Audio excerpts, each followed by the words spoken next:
오늘 함께 읽을 말씀은 열왕기상 17장입니다. 열왕기상 17장 말씀.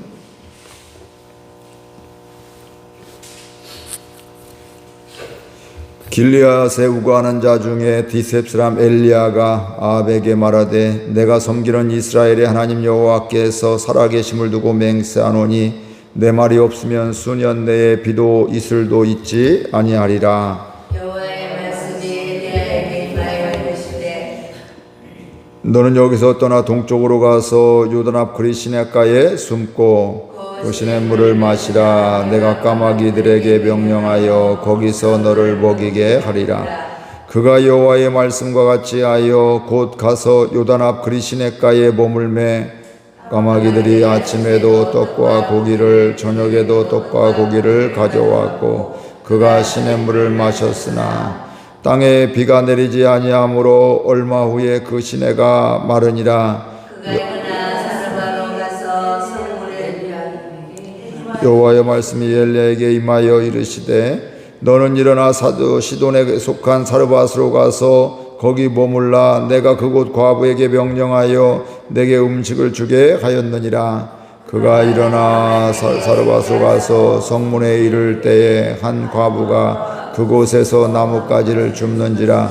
이에 불러 이르되 청하건대 그릇에 물을 조금 가져다가 내가 마시게 하라. 그가 가지러 갈 때에 엘리야가 그를 불러 이르되 청하건대 내 손에 떡 한 조각을 내게로 가져오라.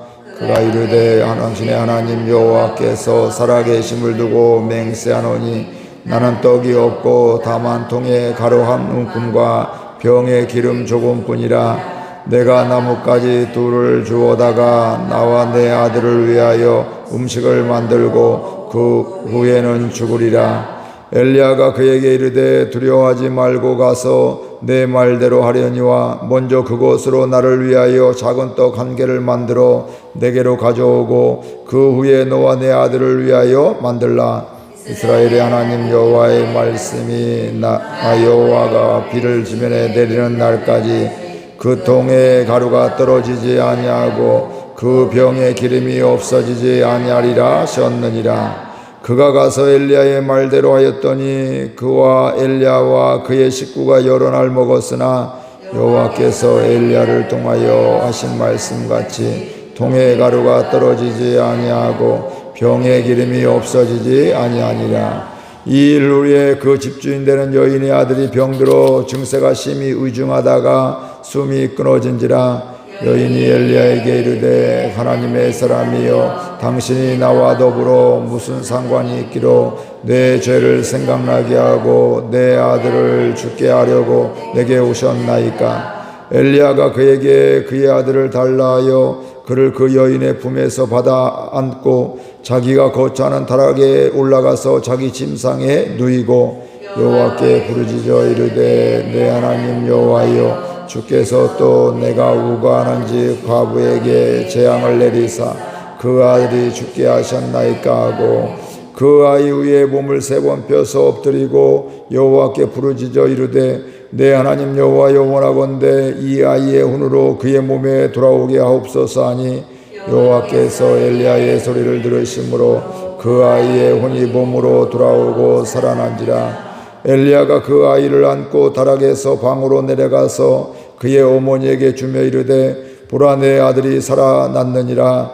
여인이 엘리야에게 이르되 내가 이제야 당신은 하나님의 사람이시요 당신의 입에 있는 여호와의 말씀이 진실한 줄 아노라 하니라. 아멘. 오늘 말씀에 보면 엘리야 선지자가 나오게 됩니다. 엘리야에게 하나님의 말씀이 임하게 되죠. 우리 1절 말씀 같이 읽겠습니다. 길르앗에 우거하는 자 중에 디셉 사람 엘리야가 아합에게 말하되 내가 섬기는 이스라엘의 하나님 여호와께서 살아계심을 두고 맹세하노니 내 말이 없으면 수년 동안 이슬도 있지 아니하리라 하니라. 하나님께서 엘리야에게 아합에게 가서 하나님의 말씀이 있기 전까지는 가뭄이 계속된다, 비가 내리지 아니한다 이렇게 말씀을 하고 있습니다. 그러니까 이것은 뭐 지금 엘리야가 급하게 당장에 자기 마음대로 이야기한 것이 아니라 하나님이 이미 그에게 아합에 가서 이런 말을 해라 해서 그 말씀을 주셔서 아합에게 이야기를 하게 되는 겁니다. 이런 것을 보게 되면 아합은 일반적이면 하나님의 이스라엘 백성이라고 한다면 하나님의 심판이구나, 내가 뭘 잘못했지, 또 하나님과 상관없이 없는 것이 있을까, 뭐 이런 것들을 생각해야 될 것인데 그는 전혀 그렇게 생각을 하지 않습니다. 그런 상황 속에서 하나님께서 이제 엘리야를 먹여주시는 뭐 이런 상황에 있죠. 그러니까 이스라엘 전체가 가뭄이 있게 되니까 그 사람 하나님의 심판이 있으니까 그럼에도 불구하고 엘리야는 아무 문제가 없는 것이 아니라 그도 가뭄 가운데 있게 되죠. 그런데도 불구하고 하나님이 그를 가뭄 가운데에서 그를 불러다가 먹여 살려주시는, 우리가 잘 아는 까마귀를 통해서 먹여 살려주시는 이런 말씀이 나오게 됩니다. 우리 3절 4절 함께 읽겠습니다. 너는 여기서 떠나 동쪽으로 가서 요단 앞 그리 시냇가에 숨고 그 시냇물을 마시라. 내가 까마귀들에게 명령하여 거기서 너를 먹이게 하리라. 그러니까 엘리야는 아합 왕에게 하나님의 말씀을 전한 후에 숨어 살 수밖에 없었습니다. 아합 왕이 그냥 놔두지를 않고요, 그를 잡아서 죽이려고 하는 이런 일들을 하기 때문에 하나님께서 이 모든 것들을 다 하시기 때문에 그를 그리 시냇가에 옮겨가고, 시냇가니까 물이 있게 되고 거기에서 먹을 것이 없으니까 떡과 고기를 어떻게 해요? 까마귀를 통해서 먹이게 해주겠다, 이렇게 말씀을 하고, 그래서 그 하나님의 말씀에 의해서 엘리야는 그리 시냇가에 가서 까마귀를 통해서 우리가 엘리야가 먹고 사는 이런 문제가 해결되게 된 것을 보게 됩니다. 그러니까 이런 하나님께서 가뭄도 있지만 이 가뭄 때문에 하나님의 사람인 엘리야가 아합에게 쫓김을 당하게 되고 목숨의 위협도 느끼는 이 더 어려운 이런 일들이 생기게 되었습니다. 그런 때 하나님께서 사르밧 과부의 집으로 다시 불러주게 보내시게 됩니다. 거기서 한동안 까마귀를 통해서 먹게 되는데, 근데 그곳에 무엇도 말랐다고요? 그리 시냇가의 물도 말랐다. 그래서 거기 있으면 죽게 되니까 그를 통해서 사르밧 과부의 집으로 하나님께서 보내시게 되는 것입니다. 우리는 그런 일들을 겪게 되면 하나님 다 여기 오라고 해서 왔는데 왜 이렇게 또 물이 말라서 죽게 만드십니까? 이렇게 변명하고 따지고 항의할 수가 있겠지만, 이 엘리야는 그렇게 하지를 않았고요. 하나님의 인도하심을, 그곳에 하나님 보내시니까 가게 되고, 또 그곳에서 또 어려움이 있으니까 또 하나님의 인도함을 기다리는 이런 가운데 하나님께서 그를 사르밧 과부의 집으로 보내게 되는 이런 일들이 있게 되는 겁니다. 여러분들 잘 알다시피 가뭄이 오면 하루아침에 왔는데 하루 이틀 만에 그냥 가뭄이 왔다? 그럼 그날부터 어려운 게 아니에요. 그 전까지는 어때? 조금 더 가뭄이 아주 어렵고 더 어렵고 더 어렵고 뭐 이런 것들이 되게 되는 거죠. 그러니까 하루아침에 되는 것이 아닌데 그럼에도 불구하고 하나님께서 그를 인도하심을 보게 되는 거죠. 그래서 그 하나님께서 사르밧 과부의 집으로 보내게 되고 그를 거기에서 가서 머물게 하고 또 그곳에서 그 과부에게 너에게 먹을 것을 주게 하겠다, 이렇게 말씀을 하고 있습니다. 그런데 성경에 보니까 이 엘리야에게만 말한 것이 아니라 누구한테도 이야기를 해요? 사르밧 과부에게도 이야기를 하게 됩니다. 그래서 이 엘리야는 그 사르밧 과부의 집으로 그 동네로 가게 되었는데 그곳에 가서 여인을 만나게 되고 또 여인이 또 나뭇가지를 줍게 되는 이런 일들이 있게 되고요. 그때 가서 뭐라고 해요? 너 뭐하고 있느냐? 나뭇가지 줍고 있는데 이걸 통해서 마지막 밀가루통에 가루에 또 있는 것을 떡을 만들어서 이거 먹고 아들과 죽으려고 합니다. 이제 먹을 것이 없습니다. 우리는 죽을 수밖에 없습니다. 이렇게 이야기하고 있는데 거기에서 엘리야가 쉽지 않은 이야기를 하죠. 뭐 저 같으면 그런 상황이면 인간적으로는 얘기를 하겠어요, 못 하겠어요? 나한테 떡을 달라고 못하죠. 그 사람 뻔하는데 지금 이거 마지막 먹고 죽겠다고 하는데 그걸 달라고 하게 되면 야, 참 해도 너무한다. 염치 없다. 어떻게 저렇게 선지자가 저럴 수가 있을까 하게 되는데 우리는 그 상황만 보는 것이 아니라 그 하나님의 인도하심, 하나님의 말씀이 이미 있었기 때문에 그 말씀에 순종해서 나에게 떡을 먼저 달라고 이렇게 이야기를 하고 있고, 그 여인은 또 어떻게 해요? 그걸 가져와서 떡을 만들어서 엘리야에게 주게 되었습니다. 우리 13절 말씀 함께 볼까요?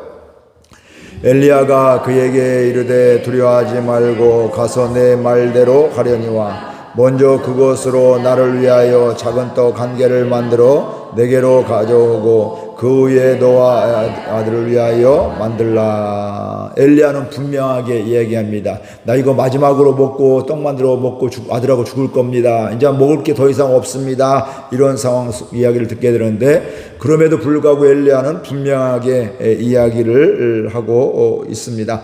엘리야는 바로 뭐냐면 하나님의 인도하심을 믿고 그곳에 오게 되었고 또 하나님의 말씀을 믿고 그 말씀대로 떡을 달라고 이렇게 이야기를 하고 있는 것입니다. 그러면서 그녀에게 이야기하기를 두려워하지 말라 이렇게 말씀을 하고 있습니다.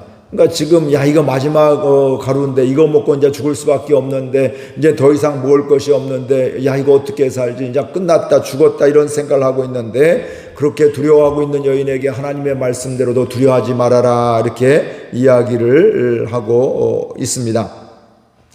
그러면서 그 하나님께서 또 말씀하시는 것 14절 그 여인에게 이야기를 하게 됩니다. 함께 읽겠습니다. 이스라엘의 하나님 여호와의 말씀이 나 여호와가 비를 내리지 않기까지 그 통에 가루가 떨어지지 아니하고 그 병에 기름이 없어지지 아니하리라 하셨느니라. 그 떡을 가져오고 먹을 것인데 너 두려워하지 말고 떡을 가져오게 되고 그렇게 하게 되면 하나님이 이 지면에 비를 내리는 날까지 가뭄이 끝나는 때까지 그 통에 가루와 또 그 병의 기름이 없어지지 아니하리라.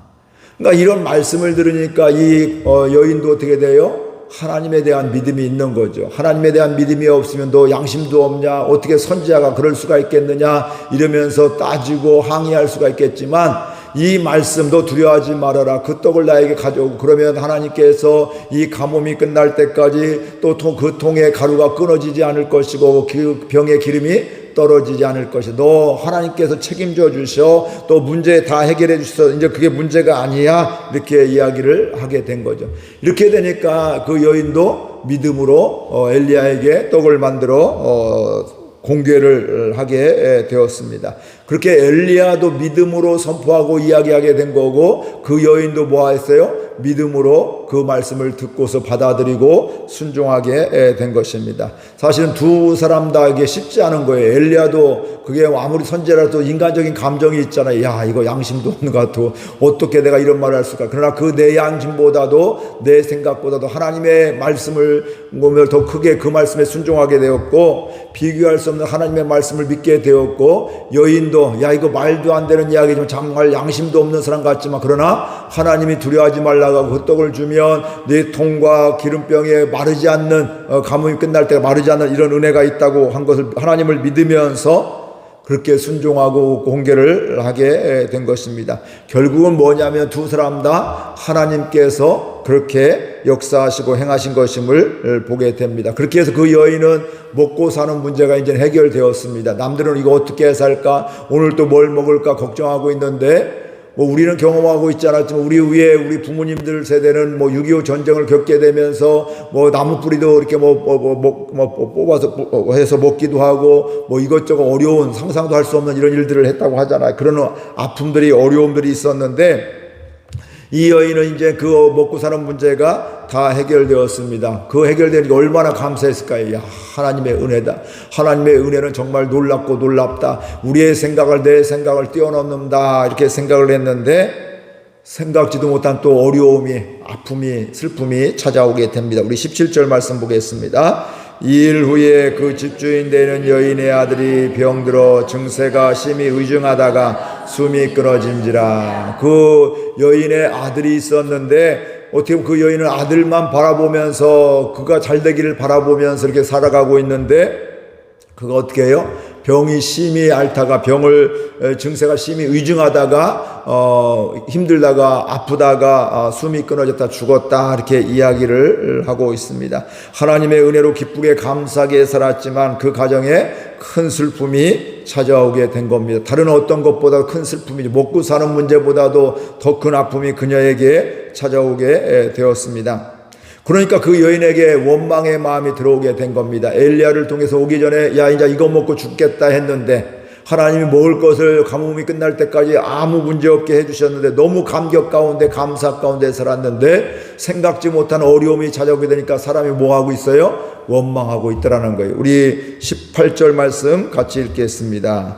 여인이 엘리야에게 이르되 하나님의 사람이여 당신이 나와 무슨 상관이 있기로 내 죄를 생각나게 하고 또 내 아들을 죽게 하려고 내게 오셨나이까. 야, 당신이 와서 우리가 먹고 살게 되었습니다. 참 고맙습니다. 당신은 역시 하나님의 사람입니다. 이랬던 사람이 당신 때문에 내 아들이 죽었습니다. 어찌하여 우리 집에 와서 내 아들을 죽게 하였습니까? 이러면서 원망하게 되는 이런 문제가 되는 겁니다. 어떻게 보면 말도 안 되죠. 왔을 때 얼마나 감격했어요. 얼마나 고마웠어요. 어차피 죽을 인생이었는데 얼마 남지 않았는데 그 문제를 해결해 너무 감사했는데 그럼에도 불구하고 문제가 생기니까 원망하고 불평하는 모습, 이게 이 여인의 모습만이 아니라 오늘 우리의 모습이기도 또 우리의 저와 여러분의 또 연약한 인간의 모습이기도 함을 보게 됩니다. 여러분들도 예수님 믿으면서 처음에 은혜 받을 때 얼마나 감격스러워, 하나님 만날 때 예수님 만날 때 감격하고 또 세상 그 무엇도 부럽지도 않고 있는 것 가운데 자족하고 감사하고 또 이렇게 행복했었는데 어떤 또 문제가 생기니까 하나님 왜 나 사랑한다고 이렇게 힘들게 해요? 왜 하필이면 우리 집에 이런 일이 생겨요? 이러면서 하나님께 원망하고 불평하는 이런 모습들이 뭐 한두 번씩은 다 있었을 것입니다. 이게 사람의 모습입니다. 그때 엘리야는 그 여인의 아픔을 보면서 그를 또 원망하거나 그를 뭐 책망하지 않습니다. 내가 너 가정을 살려줬는데 이럴 수가 있어? 이런 것이 아니라 그 얼마나 힘들까 그 사람의 아픔을 알게 되면서 그 아들을 자기가 기거하는 다락방에 그 아이를 시체를 데리고 가지고 올라가서 무엇을 하고 있어요? 하나님께 기도하고 있더라 이 말씀이에요. 하나님 살려달라고 이렇게 기도하고 있는 것입니다. 오늘 우리가 이 땅을 살아가면서 하나님께서 허락하신 삶을 살아가게 되면서 이와 같이 엘리야와 같은 삶을 살아가기를 바랍니다. 문제가 아픔이 없으면 좋겠지만 우리 인간에게는 크든 작든 아픔과 문제가 찾아오게 되어 있습니다. 그때 끝났다 절망하는 것이 아니라 그 문제 가지고 뭐 하라고요? 하나님께 믿음으로 간구하는 저와 여러분들 될 수 있기를 바랍니다. 남들은 꿈도 꾸지 않는 것, 남들은 기도하지 않는 것, 이런 것까지 기도해야 되나, 이런 것까지도 우리가 기도할 수 있는, 하나님이 하시면, 하나님의 뜻이 있으면, 하나님의 섭리가 있으면 이루어진 걸 우리가 믿으면서 믿음으로 기도할 수 있는 저와 여러분들 될 수 있기를 축복합니다. 그런데 그렇게 그 엘리야의 기도를 하나님이 들어주셨습니다. 그래서 죽었던 아들이 살아나게 되었습니다. 그때 여인이 또 다시 고백하는 겁니다. 24절 말씀 같이 읽겠습니다. 여인이 엘리야에게 이르되 내가 이제야 당신은 하나님의 사람이시요 당신의 입에 있는 여호와의 말씀이 진실한 줄 아노라 하니라. 아들이 살아나는 것을 보고 그 여인이 원망했던 여인이 뭐하고 있어요? 이제야 내가 당신은 하나님의 사람이고 당신의 말에 있는 여호와의 말씀이 진실한 줄 아노라. 당신이 하나님이 보내신 사람을 내가 믿겠고 당신은 또 하나님이 또 말씀이 당신에게 있는 것을 내가 하나님을 믿습니다. 당신은 하나님의 사람입니다. 이렇게 알게 된 겁니다. 당신 때문에 내 아들이 죽었습니다. 이런 식의 원망을 하던 사람이 이 기도하고 하나님이 고쳐주신 걸 보게 되면서 하나님을 다시금 고백하게 되고 또 엘리야가 하나님의 사람임을 고백하게 되고요. 그러면서 하나님의 말씀이 뭐하라고요? 진실한 줄 알게 되었습니다. 우리들 가끔 그렇잖아요. 하나님 말씀 믿습니다 하는데 때로는 뭐 이것까지 되려고 뭐 이런 생각이 있단 말씀이에요. 근데 이런 사건을 통해서 이 여인은 뭐예요? 이제는 하나님의 말씀이 진실한 줄 알게 되었습니다. 전에는 이건 되고 이건 안 되고 했는데 하나님의 뜻이 있으면 이것도 다 안 될 수가 있고 다 될 수가 있고 중요한 건 하나님의 말씀은 진실한 것을 진리임을 내가 이제 알게 되었습니다. 믿게 되었습니다. 이런 고백을 하게 된 겁니다. 오늘 우리에게 이 고백이 있기를 주의 이름으로 축복을 드립니다. 남의 이야기가 아니라 하나님의 말씀이 진실한 것을 머리가 아닌 가슴으로 믿기워지는 은혜가 있기를 주의 이름으로 축복을 드립니다. 또한 엘리야와 같이 누군가에게는 하나님의 사람임을 알게 하는 축복의 통로가 되기를 바랍니다. 야, 저 사람을 보니까 하나님이 이렇게 기도에 응답해 주시네. 야, 하나님의 말씀이 이렇게 진실하시네. 하나님이 살아계시네. 야, 하나님이 사랑이시네. 이렇게 이런 고백들이 되는 엘리야와 같은 이런 축복의 통로가 되는 하나님을 알게 하는 귀한 축복의 통로가 될 수 있기를 주의 이름으로 축복을 드립니다. 오늘 또 살아가면서 누군가에게 엘리야와 같은 이런 축복의 통로가 되고 동시에 또 이 여인과 같이 당신은 하나님의 종이고 하나님의 말씀이 진실한 것임을 내가 믿습니다. 알게 되었습니다. 오늘 또 일상에서 하나님이 이렇게 사랑하시는 하나님임을, 나와 함께 하시는 하나님임을, 날 도와주시는 하나님임을, 신실하신 하나님을 내가 머리가 아니라 가슴으로 알게 되었습니다. 이런 고백이 날마다 있기를 주의 이름으로 축복을 드립니다. 우리 말씀 생각하면서 함께 기도하겠습니다. 하나님 아버지, 은혜와 사랑을 감사드립니다. 오늘 또 저희들 사랑하여 주셔서 주의 전에 불러주시고 또 은혜로 함께하여 주시니 감사드립니다.